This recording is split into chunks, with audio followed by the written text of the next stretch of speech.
Muy buenas tardes a todos. Yo quiero, en primer lugar, quiero agradecer a los organizadores de este evento. A mí siempre me ha parecido la existencia de esta cátedra, la cátedra Alessandro Baratta,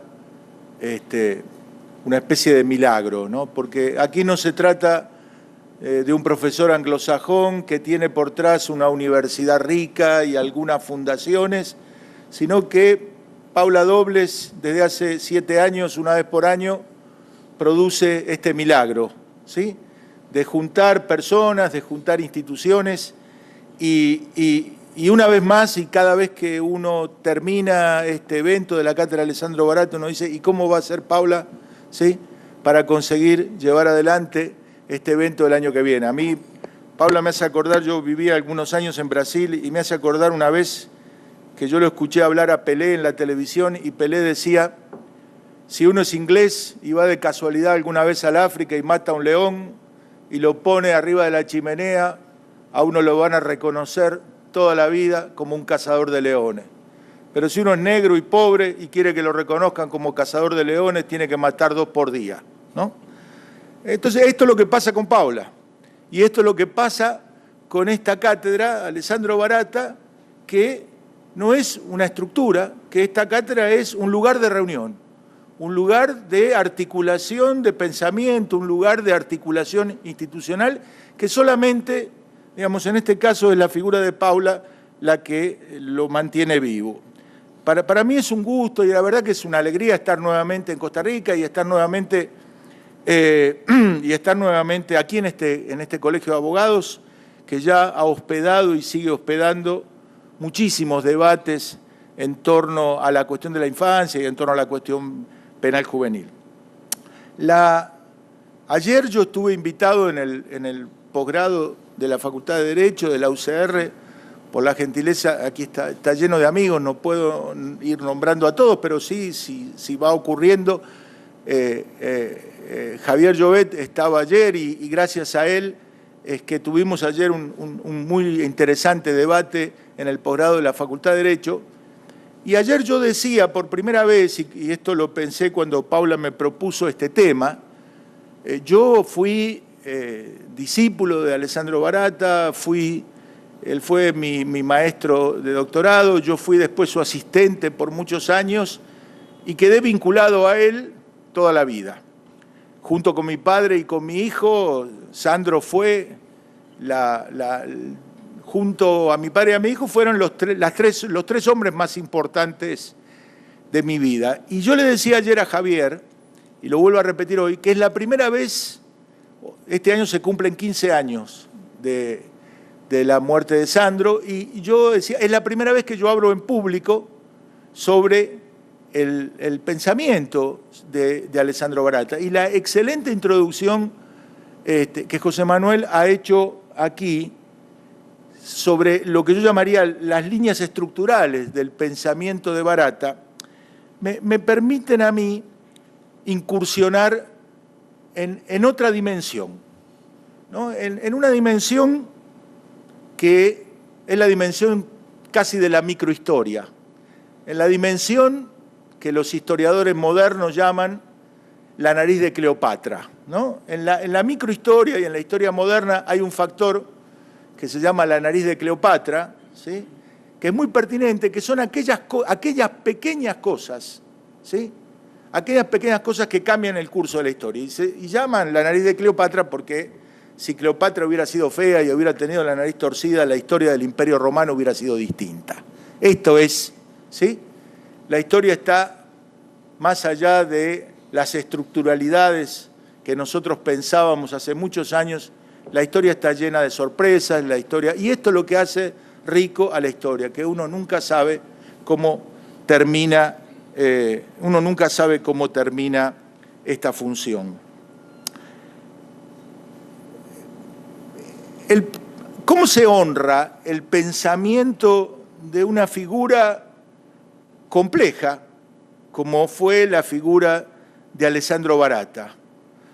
Un hombre que tuvo 3 etapas claramente diferenciadas en su en su vida académica, que fue su vida, ¿sí? En Sandro había una unidad entre su vida académica y su vida existencial. Él fue un filósofo del derecho. Yo no lo conocí a Baratta como filósofo del derecho, solamente por algunos textos conocí a ese filósofo del derecho, algunos textos que francamente muchos de los cuales me exceden, ¿sí?, en su profundidad, en su complejidad y en su comprensión. Yo lo conocí como un criminólogo crítico, y como criminólogo crítico Baratta dejó ese libro, que sigue siendo un libro importante, que sigue siendo una provocación, La criminología crítica y la crítica del derecho penal. Y por último, Baratta fue, en los últimos años de su vida, fue lo que fue toda su vida, un explorador, ¿no?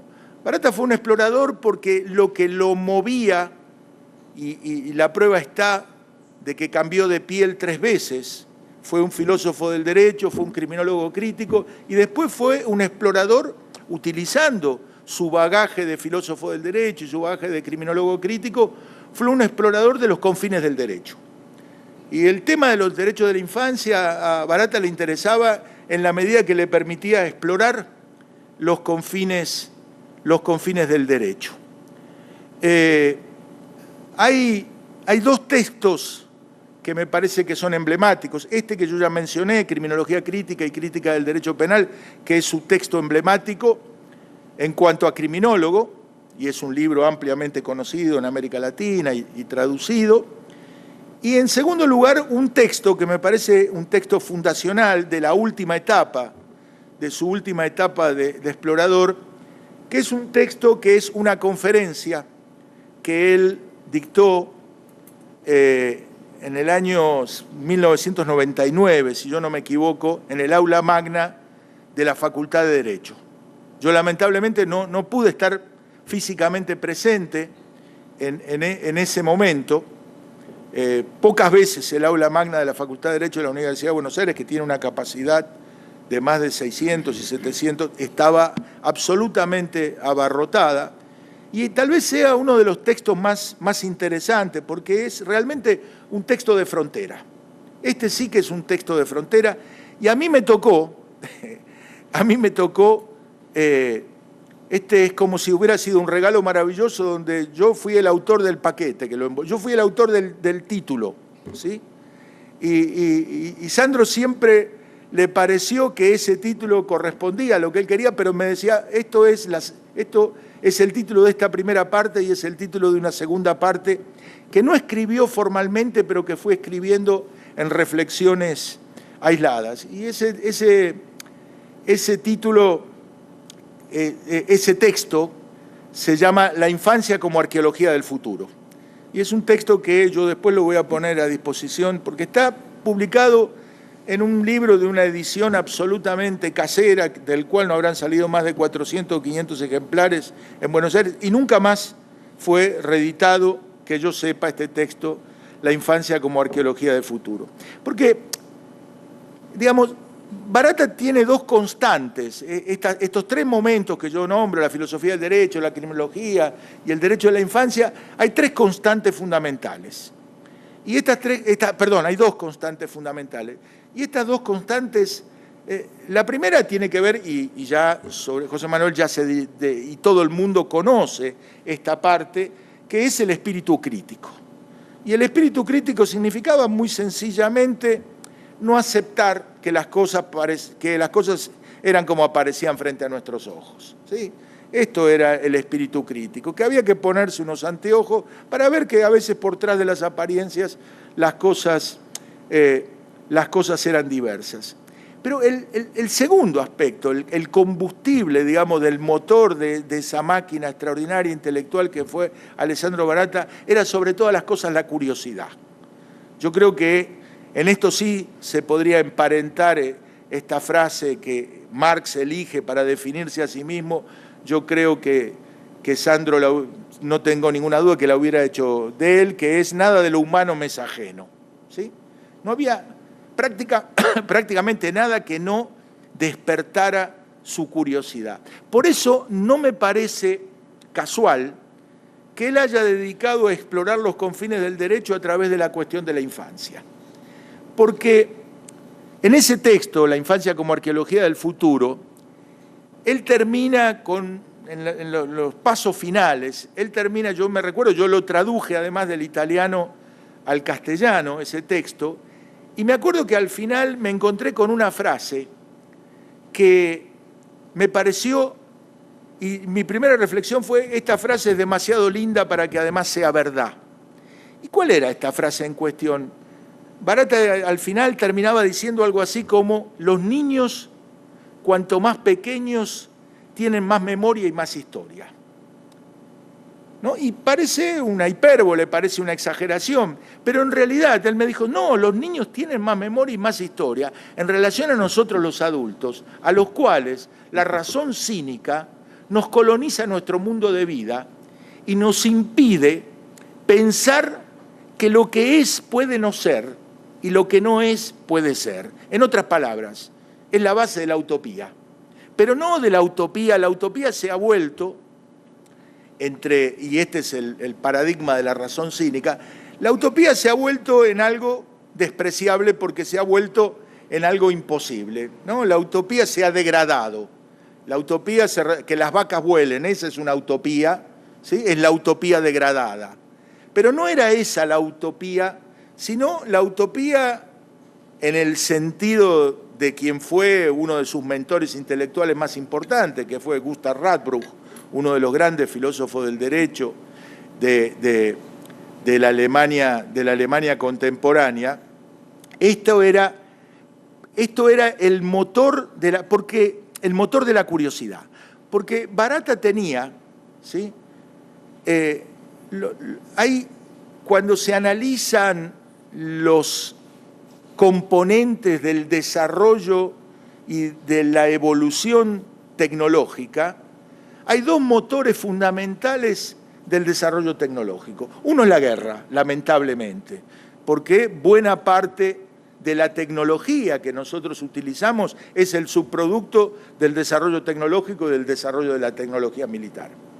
Pero la otra dimensión, ¿sí? La otra dimensión tiene que ver con la infancia. Por eso que grandes empresas como Microsoft o Google invierten mucho más, ¿sí? En antropólogos sociales que en ingenieros de sistemas. Porque esta cuestión de la infancia que Sandro Barata había percibido tiene que ver que los niños son los únicos que tienen dos cosas juntas. ¿Cuál es? Curiosidad y tiempo. Porque cuando nosotros, que nos coloniza la razón cínica, como decía Barata, tenemos tiempo, no tenemos curiosidad. Y cuando tenemos curiosidad, no tenemos tiempo, ¿sí? Bueno, Barata conservó hasta el último día de su vida esta articulación asombrosa entre tener la curiosidad y tener el tiempo para desarrollar esta curiosidad. Si no, nos explica que un filósofo del derecho, de la talla de Barata o un criminólogo crítico, hubiera dedicado los últimos prácticamente 10 años de su vida a explorar los confines del derecho, metiéndose en un tema que siempre fue considerado desde el punto de vista, digamos, de la academia oficial como un tema menor, que son los temas vinculados con la infancia. Entonces, yo creo que entendió que la infancia era una metáfora fundamental para discutir la cuestión de la democracia. Por eso que es muy pertinente estas observaciones de 3 puntos fundamentales que José Manuel ha hecho del pensamiento de Alessandro Barata. Y esto se conecta, porque yo creo que no hay mejor forma de honrar el pensamiento de un crítico curioso y de un curioso que al mismo tiempo fue crítico, que trabajar cuestiones que son las cuestiones que todavía no están permanentemente consolidadas hoy, pero aparecen como potencialidades o aparecen como amenazas.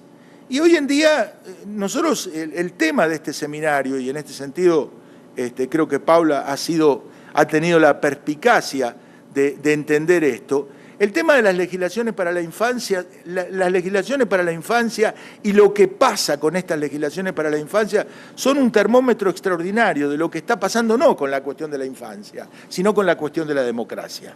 Y este es el sentido fundamental. Barata, yo creo que murió en un momento donde la cuestión de la infancia en América Latina estaba entrando en la etapa final de un proceso extraordinario de expansión jurídico-cultural de derechos.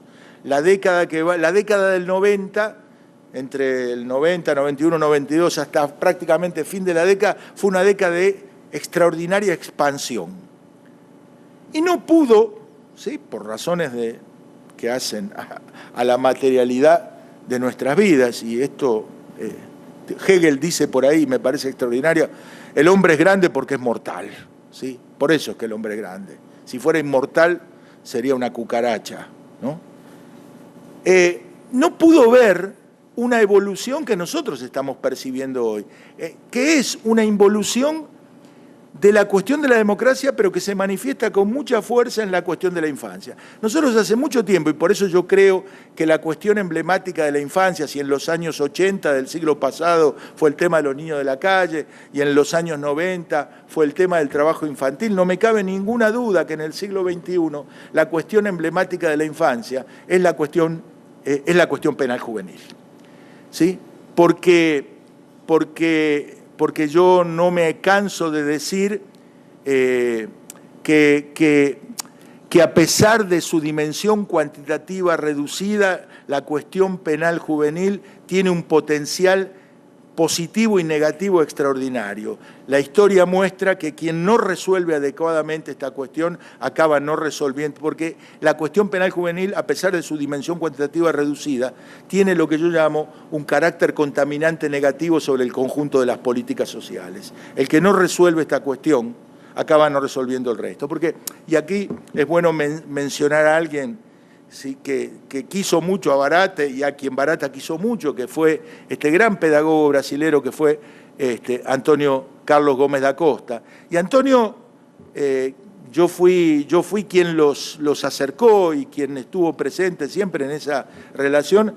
Antonio Carlos decía que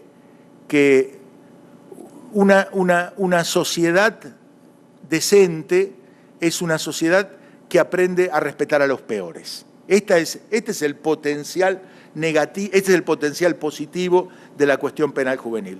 Y Barata no pudo ver el comienzo de un proceso de involución autoritaria, y un proceso de involución autoritaria que yo creo, y vuelvo a repetir porque esta es una idea que yo creo que hay que desarrollarla mucho más, que ha pasado por dos etapas. Una primera etapa, ¿sí?, que va allá desde el 2003-2004, que es la etapa que yo llamo clásica de la involución autoritaria, ¿sí?, para la cual nosotros estábamos preparados, para entenderla y tal vez para ofrecer, digamos, contraargumentos y para luchar contra esta parte de la involución autoritaria. ¿Y cuál era esta parte? Bueno, la involución autoritaria que hoy yo llamo clásica, que se manifestaba en aquello de aumentar las penas y disminuir la edad de la imputabilidad. Pero no estoy tan seguro que estemos preparados para la etapa actual de la involución autoritaria, que ya no se manifiesta en forma clara como esto que yo estoy diciendo aquí, sino que se refiere mucho más y en forma mucho más sutil a la disminución de las garantías. A la disminución de las garantías para la utilización de la privación de libertad no como respuesta seria y legítima del Estado a los delitos que cometen los menores de edad, sino como una especie de política social reforzada para los adolescentes pobres de las periferias urbanas. Por eso que lo que me parece importante es que este evento recoge las dos cuestiones que yo estoy absolutamente convencido que nosotros necesitamos instalar en la agenda de los derechos de la infancia en América Latina. ¿Y cuáles son estas dos cuestiones? De un lado, el tema del eslabón olvidado en los sistemas de administración de justicia. Nosotros le hemos prestado mucha atención, históricamente hablando, al tema de los jueces y le hemos prestado mucha atención al tema de los fiscales. pero no le hemos prestado la atención debida y se la tenemos que empezar a prestar ahora al tema de la defensa pública, ¿sí? Porque todavía la hegemonía del pensamiento tutelar y el pensar y haber sido prisioneros, y todavía lo estamos siendo hoy, y le tenemos más miedos a las palabras que a las realidades, entonces las medidas son medidas socioeducativas y no son penas, y todavía seguimos alimentando algunos eufemismos que nos impiden reconocer el carácter insidioso de esta involución autoritaria. Nos impide reconocer que en un país como, por ejemplo, el Uruguay, ¿sí?, donde el plebiscito para bajar la edad de la imputabilidad fue rechazado, ¿sí? Se rechazó un plebiscito y entonces había que aplaudirlo y nos encontró a todo el mundo juntos. Sin embargo, al otro día que el plebiscito fue rechazado, el presidente, que es la expresión de un frente amplio de partidos de izquierda, dijo: de todas maneras, uruguayos, no se preocupen, que no los voy a dejar desprotegidos. ¿Qué quiere decir esto? Que voy a seguir desmantelando el sistema de garantías.